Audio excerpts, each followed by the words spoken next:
Chelsea have just pulled off one of the biggest transfer in football. Morgan Rogers is officially a Blue in a blockbuster £170 million deal. And trust me, the story behind it is unbelievable.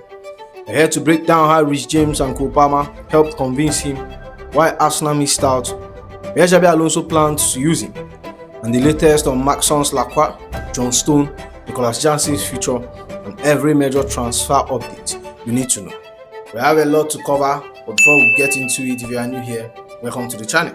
Or if you have been following me for a while, help your boy get to that 10k subscriber mark. Let's dive into it. Look, I need to take a deep breath because the business we have been pulling off at Stamford Bridge is nothing short of insane. The huge news breaking everywhere is that Morgan Rogers has signed his 6 years Chelsea contract with an option to extend to 2023. £117 million with no add-ons, completed as reported by Fabrizio Romano. Think about that for a second. £117 million straight up. We didn't come to play, and we definitely didn't come to negotiate for moves over small add-on. We saw what we wanted, we dropped the money on the table and secured one of the brightest talents in the country. Now, how did this massive deal actually come together behind closed doors? This wasn't just some random deadline day panic buy. We laid the groundwork. According to Nicolas Jackson, James was making the Chelsea case to Morgan Rogers from within the England camp. While those close to negotiations says Palmer was also aware of the development.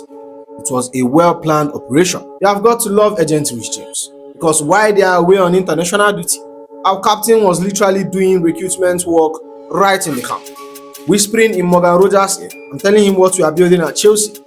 And having Cole Palmer in it too, that's pure elite mentality. What makes this transfer even sweeter is how we completely outmaneuvered our rival. Arsenal were hovering around, but we moved so fast they didn't know what hit them. The Athletic dropped the full picture on why Morgan Rogers chose us over anyone else. Reporting Chelsea made it clear Morgan Rogers was their main choice. Arsenal links with Alvarez, Barcola, and Krupi over several weeks sowed a seed of doubt in the players' camp, despite Arsenal's insistence that he's their number one priority. Rogers felt more love from Chelsea when they made their move. While Arsenal were busy flirting with 5 different targets and creating doubt, we walked in and made him an absolute priority and showed him genuine love. That's how big club operates. And the speed of this deal was absolute lightning speed once we pulled the trigger. The Athletic also revealed that sources say Chelsea began formal negotiation with Villa and Morgan Rogers' representative on Thursday. Xabi Alonso then phoned Rogers on Friday to explain his plan, and personal terms were agreed same day. Thursday, we started the talks.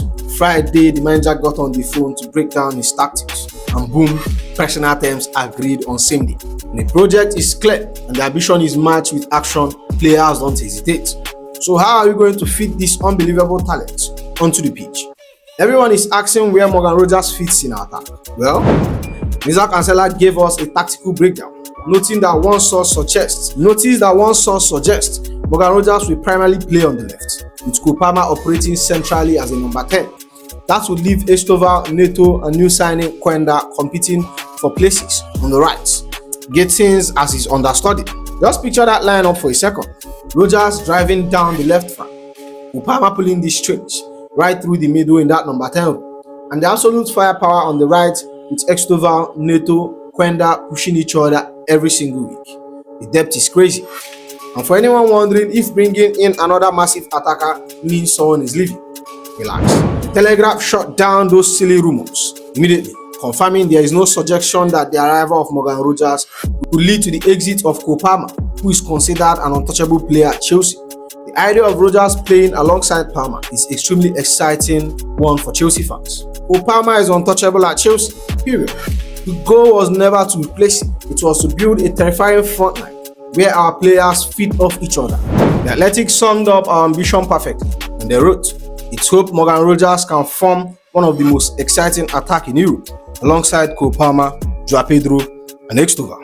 Imagine trying to defend against that front four on a Saturday afternoon. You double team Palmer, Rogers punishes you. Focus on Rogers, Estoval twists your fullback inside out. To top it off, this isn't just about one player joining our squad. It's a massive statement to the entire football world. The Athletic notes that Chelsea feel the arrival of Morgan Rogers have sent a massive message to targets of their ambition, as well as inside their own dressing room, and at least 2 more key arrivals are planned. We are letting every club in Europe know we are coming for everything. The dressing room knows the standards are sky high, and the best part, we aren't even done. 2 more arrivals are still on the way. We are cooking something special at Stamford Bridge, and I, for one, can't wait to see this team tear it up. Now, while we are celebrating the absolute massive statement of securing our front line, things are moving just as fast on the defensive end. If you thought you are done in the market, think again. The latest reports coming out shows we have shifted all our energy into solidifying our backline. And our top priority is crystal clear. Xabi Alonso break the biggest update yet, confirming Chelsea have accelerated their interest in Maxence Lacroix after a fresh round of talk with Crystal Palace. The deal is being handled by the ownership of both clubs. Palace wants a deal worth minimum of £60 million.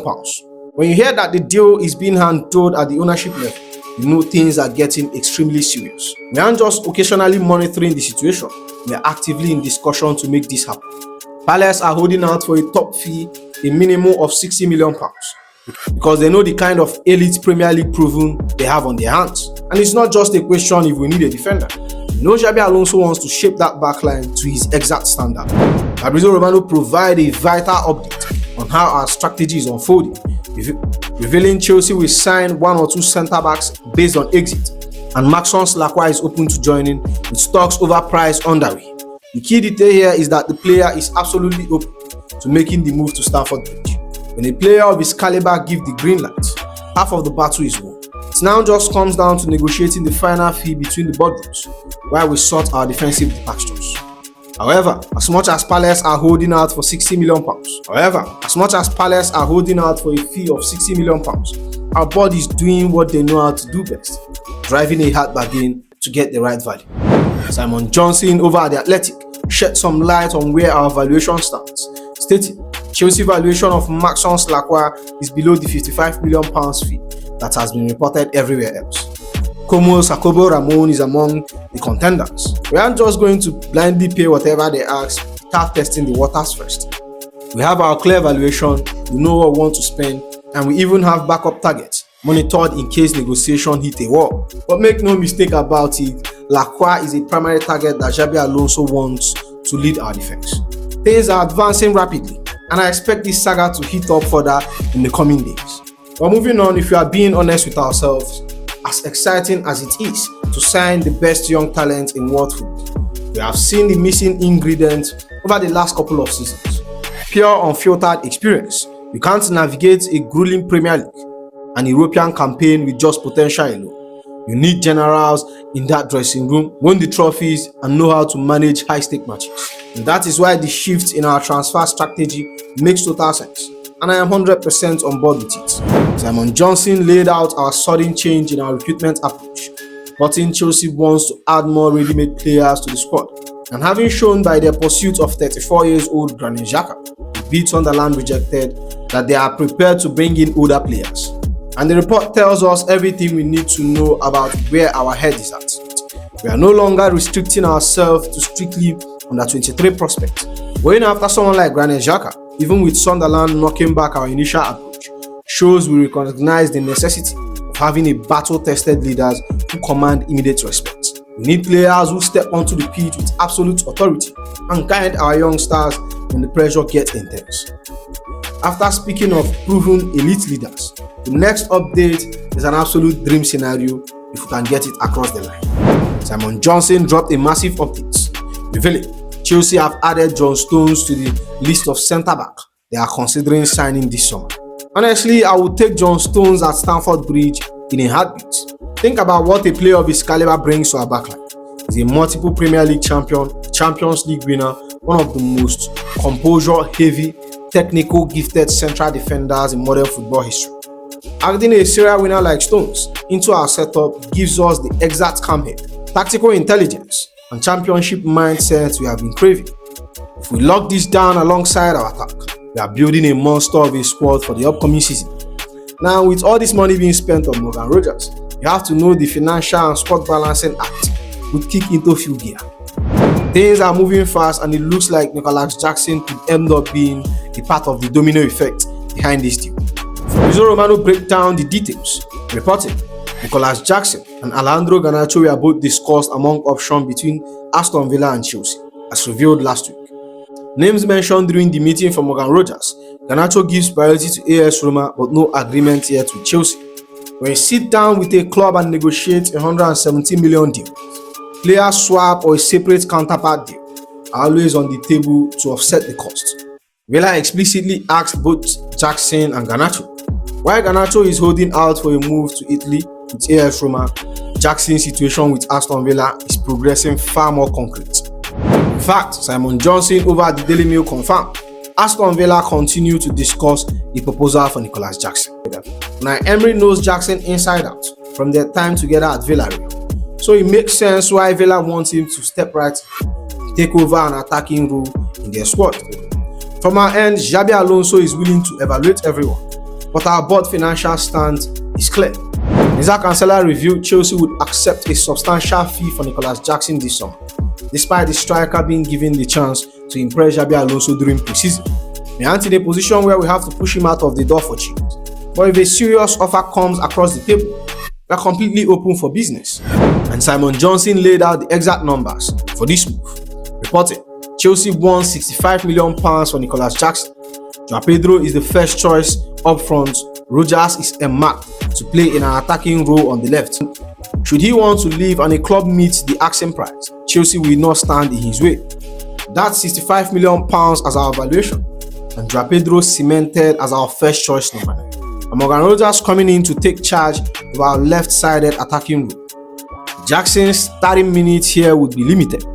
If Villa meets our £65 million valuation, Jackson's decide he wants guaranteed start under Unai Emery, we will happily shake hand, pocket the cash, and use it to balance our book after a massive window.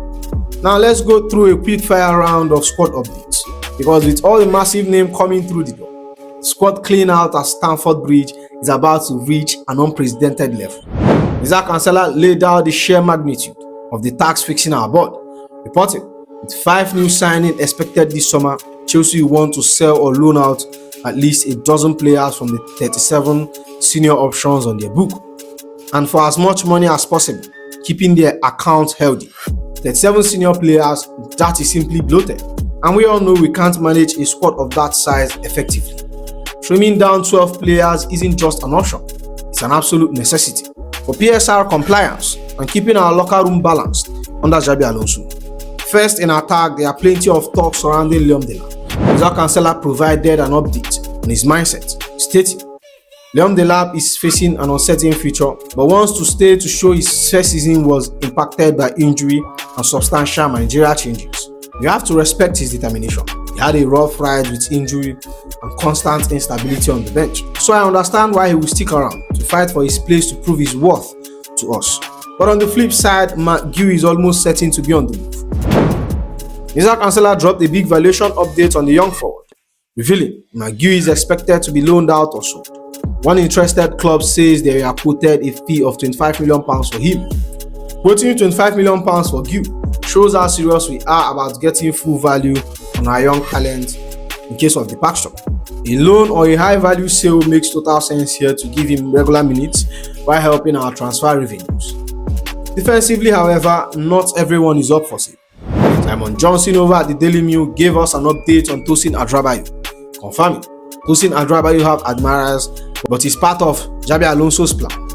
But finally, looking at our academy development, Chelsea Sports highlighted a potential move to our multi-club network, noting Genesis Antwerp to Strasbourg is one to keep an eye on again.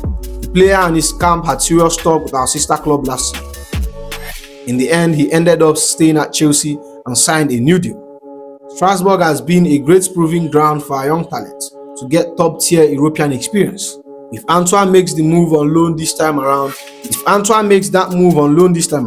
could be the exact stepping stone he needs for his long-term growth before coming back to stake a claim in our first team. So here is where Chelsea stands. Morgan Rogers is through the door. Maxence Lacroix negotiation is accelerating. Nicolas Jackson could fund the next move. And with 2 more major signings reportedly still planned, this transfer window might only just be getting started. With that said, that's the end of the video, my friends. Make sure you like, comment, and subscribe, and I'll see you in the next one.